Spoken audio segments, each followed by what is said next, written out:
وكل يوم يصلح له فيلم. السبت فيلم، الأحد فيلم، الاثنين فيلم، الثلاث فيلم، الربوع فيلم، الخميس فيلم، الجمعة فيلم. سنوات. أقسم بالله العلي العظيم. ويشهد من في السماوات ومن في الأرض. ويشهد الله الذي أنزل المطر من السماء ومن تسبح له من في السماوات ومن في الأرض على مدار السنوات. ساعة يصلح عبد الحميد، ساعة يصلح محمد ابن أخوه أحمد، ساعة عبد الحميد ابن أخوه أحمد. يعني لوين وصلت الخباثة والشر والنصب والمذياع. طبعا هو العقل المخطط والقدر والحقير. هو هذا حقير حقير. ليش ما يبوش نحقق؟ قلت فعلوا 100,000 خط رجعة طبعا. ولا هذا الفيلم من جسمي انه يصل على خط رجعة هنا وهنا هنا.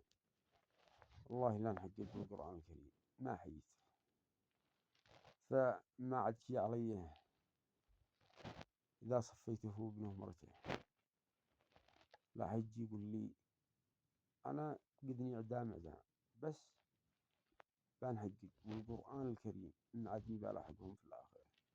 وأقسم بالله من أنزل المطر من السماء من له 99 اسم من يسبح له من في السماوات والأرض وشاهد من أقسام السماء. هذا مشرك ما يكفيني خلوتهم في نار جهنم وإنهم مشركين. وإلى جهنم الكفارة يمسحوا أي حاجة من قبل ما يقع في جسمهم هو في الملك حتى بعد الحساب.